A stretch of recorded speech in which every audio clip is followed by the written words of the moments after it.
We're going to start with a medley of 3 tunes. The first is American, the second is Irish, and the third is Scottish.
So I understand that many of you are music students. Could I see a show of hands? How many of you are music students? Cool. Cool. All right, so we're going to talk music talk with you. We arrange all of our own music, and I'm going to talk a little bit about arranging. That's really kind of, our passion in this is taking melodies and arranging them. And we start out with a simple melody, Sometimes we get them off sheet music, sometimes off CDs, sometimes from friends. We look for things that are unusual and that just kind of speak to us, often with a good rhythm we like. And then we take the simple melody and we do all the arranging. Harmony parts, what instruments, how many times, stringing tunes together. So the one we're going to play next is a good example of that. We started out with, these are often called fiddle tunes even if they're not played on fiddle. When you have kind of 8 measures and it repeats and another 8 and it repeats, it's just called a fiddle tune. They're dance related. Like Turkey in the Straw. If you played it on a banjo, it's still called a fiddle tune. So we're going to play a fiddle tune next that I'm going to play you first just the melody so you can know what we started with. So, an A part.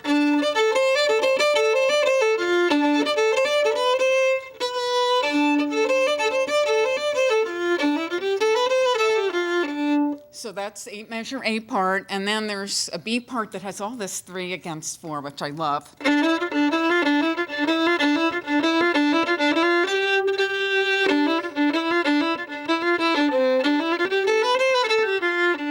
So that's what we started with. We take turns with the melody and backup. There are places where we've put extra beats into it, and there's one place where we just drop 1 beat, which I think is exciting. So here it is.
Thank you.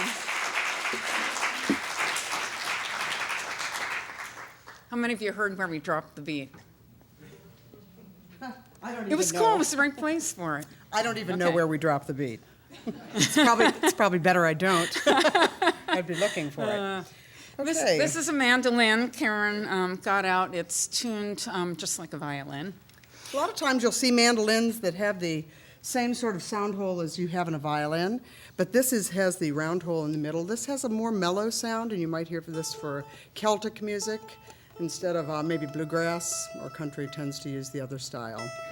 It's got that like curly Q thing here and a point there, and there's some word for what that kind of mandolin is, but that's what you see more often, and it's used a lot more for bluegrass. So we besides taking traditional tunes and arranging them, we write our own, and I think we're going to do maybe 2 of our own in the program, and the next is one. We wrote it together, and we kind of gave ourselves some parameters we wanted to use in writing it. And one was, we wanted it to sound exotic. So we said, okay, how do you sound exotic? You take an exotic scale and an exotic meter. So here's the scale.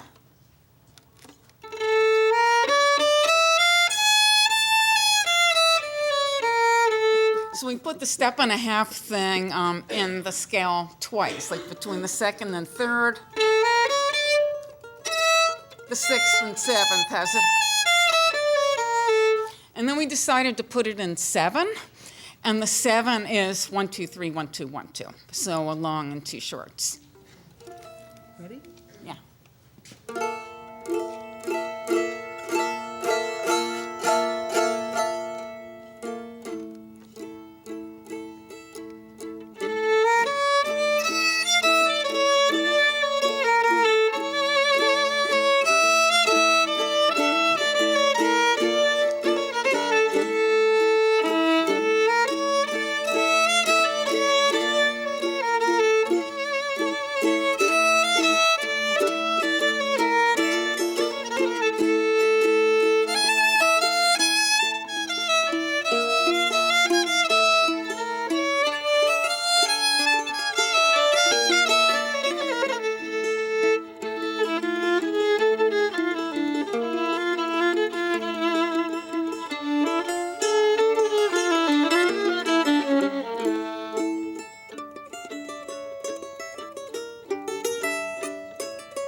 Thank you. Thank you. Thank you. Yeah,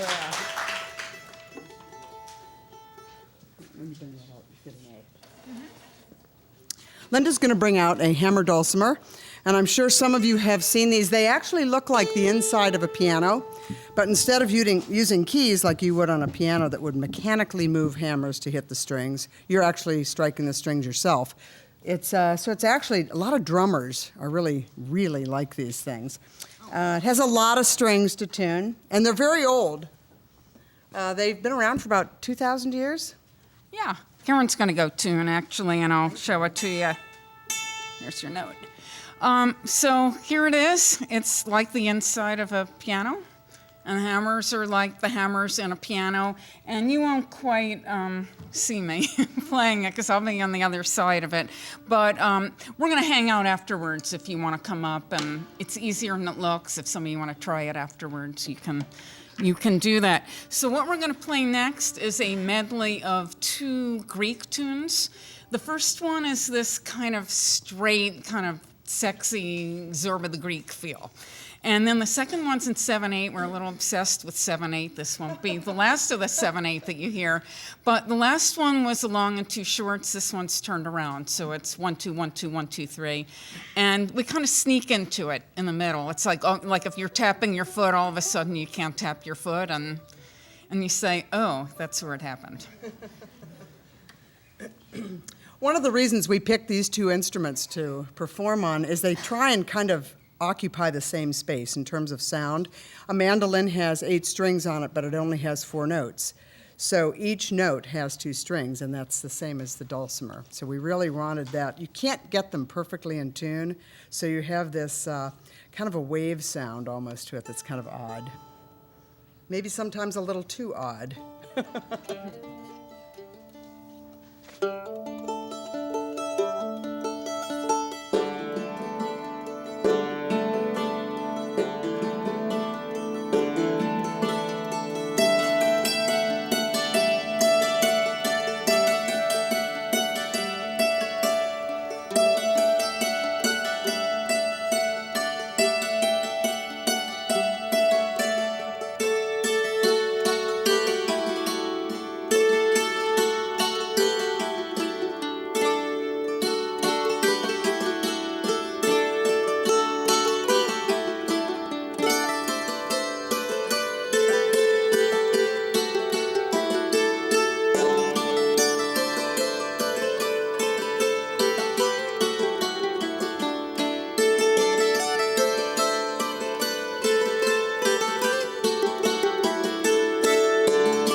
Karen? Do you want to explain the flashback? No, that's okay. Oh, I didn't hear it. Karen is going to get out one of the, we have two guitars here, and I don't play guitar. Karen has them both here. The one of them that she's going to play now is in an alternate tuning. How many of you play guitar? Oh, no, it's this half of the room. What happened to this half? This is tuned, it's an open C tuning. It's C, G, C, G, C, D.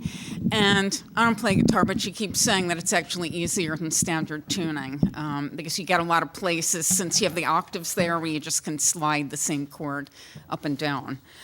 So she's going to sing a song that's My Horses Ain't Hungry. It's a traditional American ballad. Some of you are nodding. Do you know it? Oh, nice. It's nice to play for an audience that knows things. And she uses a finger-picking style that's in the style of Mississippi John Hurt, who was an African-American Raise your hand bluesman. if you've listened to his recordings. Any of you guitar players? Okay. He has a wonderful three-finger picking style that's it's just like sitting in a rocking chair. So the thumb is rotating, and it frees up these other two fingers to just kind of do whatever they want to. Yeah, the tuning is C, G, C, G, C, and then D. So you get that nice suspended. Right, it gives you a lot to work with. So this is called My Horses Ain't Hungry.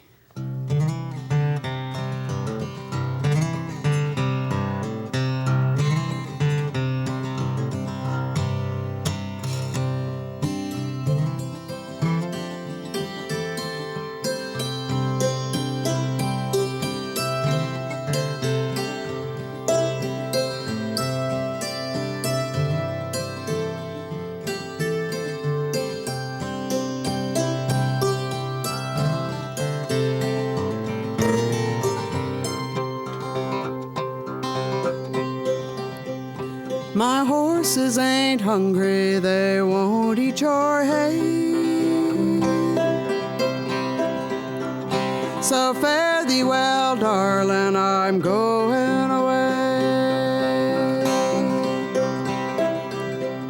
Your parents don't like me, they say I'm too poor.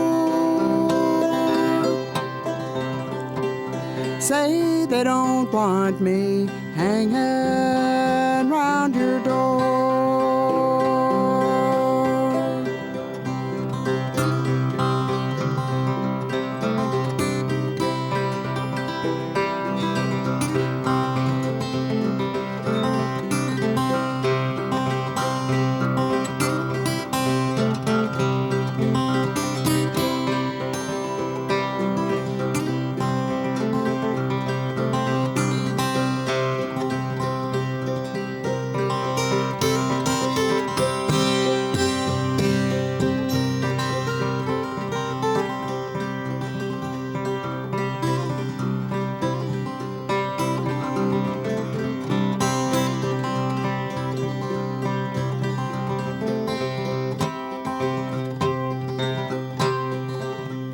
Go saddle me my pony, my pretty little babe. I'll ride out tomorrow, but I'm coming back someday. It's true I've no silver, it's true I've no gold. It's true that I love you, and now you've been told.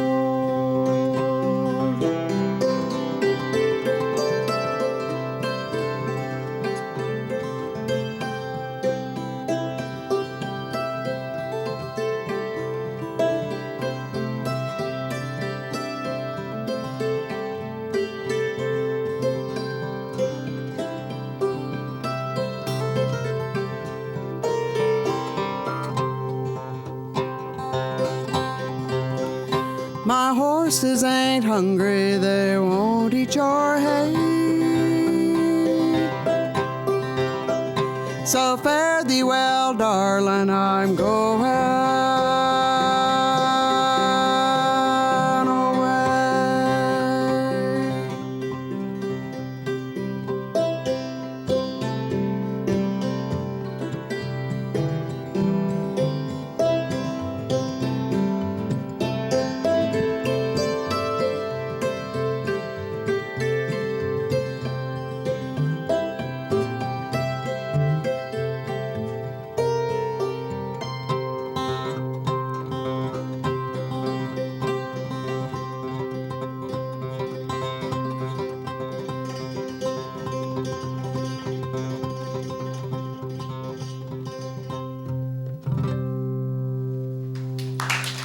Thank you. Thank you very much.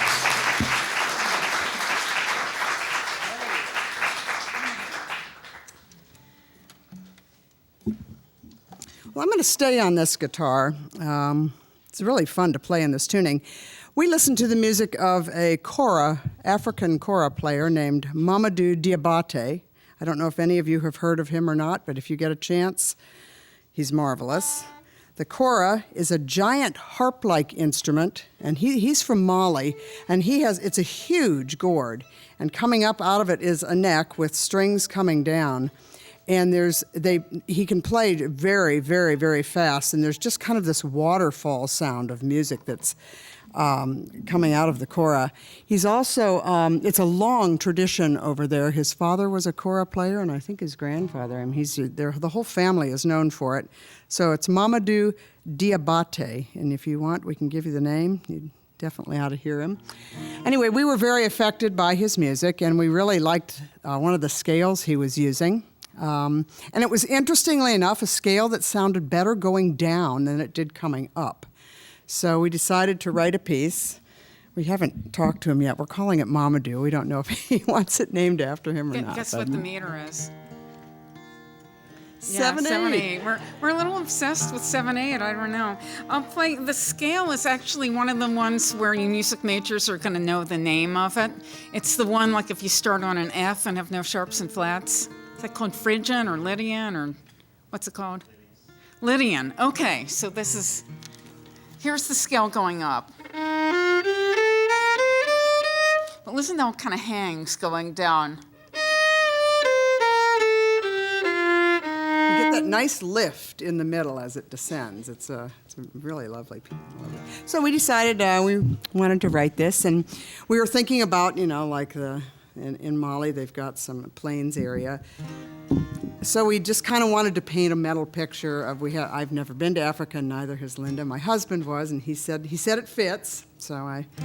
But we wanted to paint a picture of kind of the plains and some sound of something like drumming in the back. So here it is. This is to Mamadou Diabate.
Thank you. Well, Karen, she can play about any instrument she touches, and now she's going to touch a fiddle. And we're going to play a piece from Bulgaria. Guess what the meter is? I can't believe this. It's another one at 7/8. I think this will be the last one on the program in 7/8. Are you getting the count of it? Are you? How many of you are able to kind of count the 7 as it goes by? Good. All right, let's go over it a little bit more as, oh, she's ready to start. Well, So we don't know that's if it's in tune. Okay.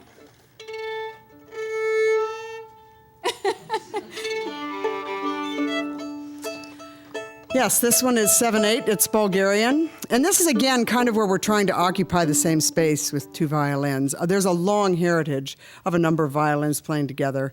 A lot of times, bluegrass, you'll have double fiddles, old-time music, heavens knows how many you might have. Cajun fiddling, Romanian fiddling. And I There's think a lot of anytime it, that yeah. it isn't like a string quartet or chamber music, they call it twin fiddling. Classical Yeah. music doesn't use such wording, I don't believe. And what we're trying to do with this one is make it sound like it's one incredible fiddler, making lots of sound. Do I have the right bow? Yes. Still has the price tag on it. That's in honor of Minnie Pearl, if anybody remembers Minnie Pearl.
Thank you. Karen's going to get out what is probably the oddest thing we have here. When we play for little kids, we tell them this is a primitive computer, and they kind of sit there and look at us. It's called a Shruti box, and it comes from India. It's basically a drone box.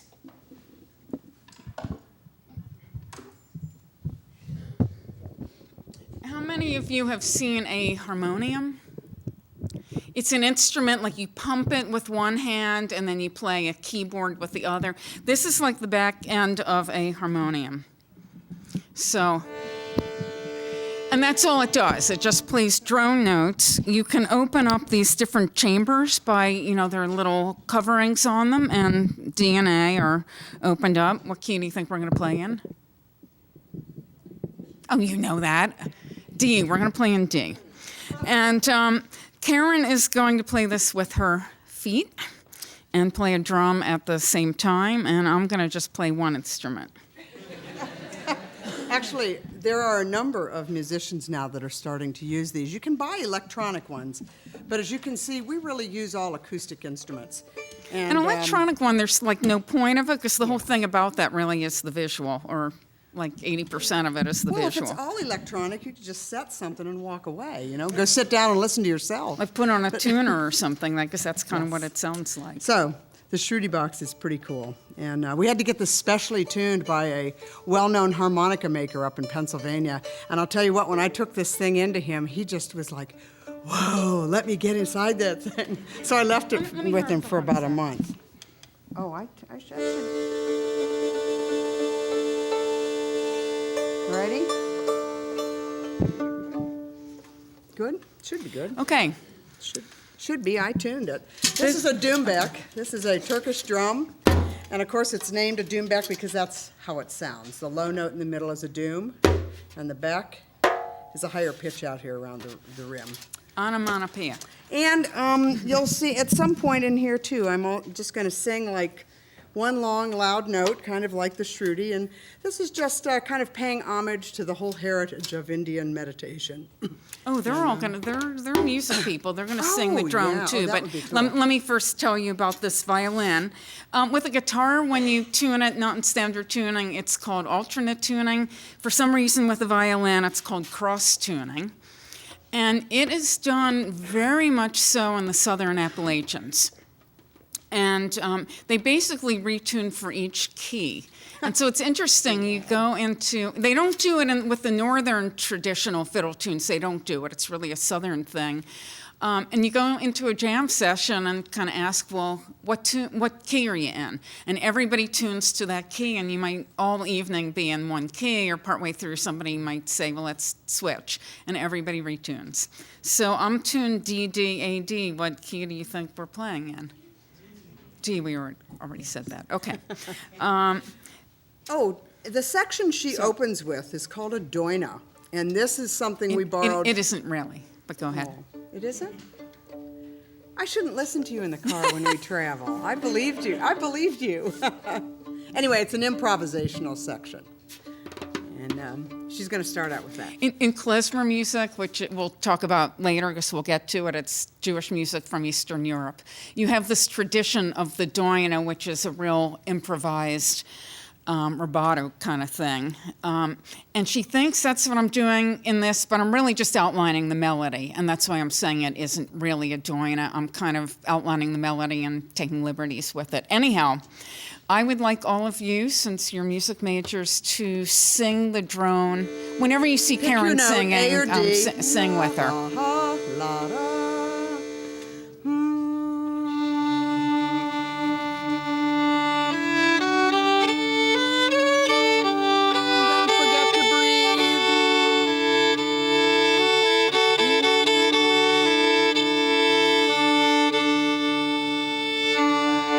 Listen to that low D, you violinist, isn't that cool?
Thank you.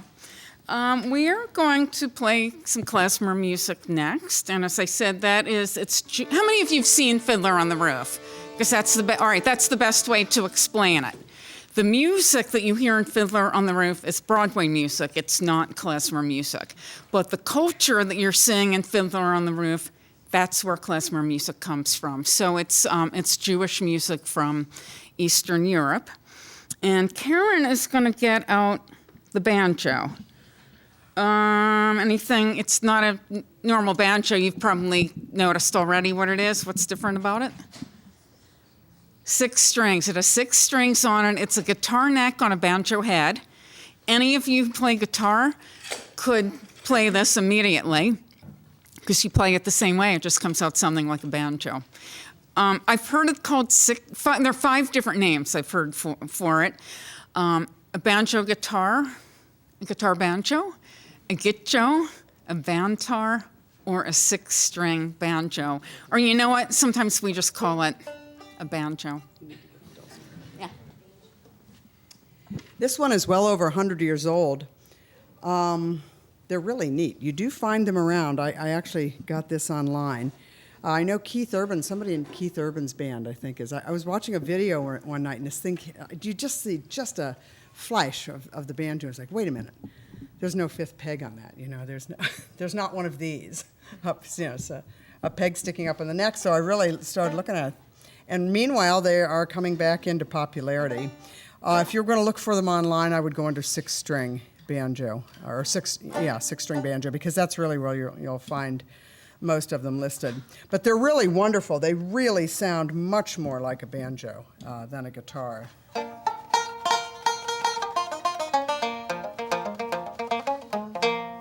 So it's a lot of fun. So this one is called Semyons, and this is an example, I think, for me. I really like this tune. I actually think it's kind of homely, and I think I just like it, but it's just fascinating. It's a fascinating piece of music. I want to just play you the scale. Klezmer has its own special scales, and this one's called Mishaberic. It's like a harmonic minor if you started on the 5th, so here it is.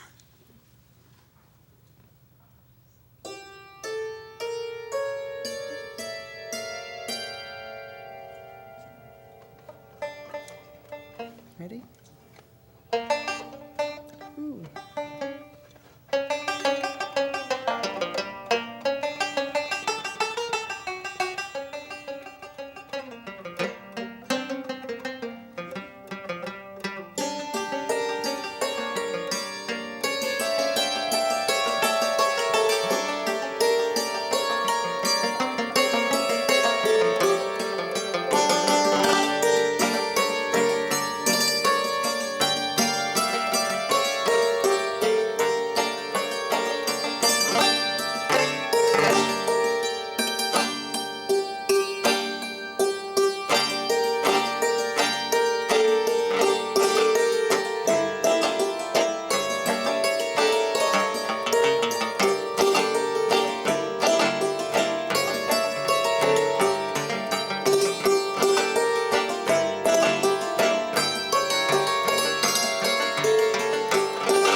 Let's ask them. Looks like we have time for just one more, so I'm going to give you a choice. We could either do one on dulcimer and guitar, your guitar either way, dulcimer and guitar where Karen sings in French, or we could do a swing tune where it's guitar and fiddle. How many want the French? How many want the swing? Okay. It's an old style. All right, well, this is kind of an old style of swing. We're going to put two tunes together. First one's called the High Flyer Stomp, and the second one is just called Banjo Tune. Between the 1920s and 1960, there was a gentleman in Penn State named Sam Baird who collected a lot of music, and one of the tunes he collected was Banjo Tune, and we really liked it. That wasn't like really the name. When he collected, like a lot of the things in his collection are called things like old jig or old reel. It's that he'd be collecting from somebody and he'd ask them, what's the name? And they'd say, well, I don't know, it's a banjo tune. And so that became the name. So the first part has kind of a ragtime feel to it, and the second part has a little more of a Texas swing feel.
Thank you. Thank you very much. Thanks.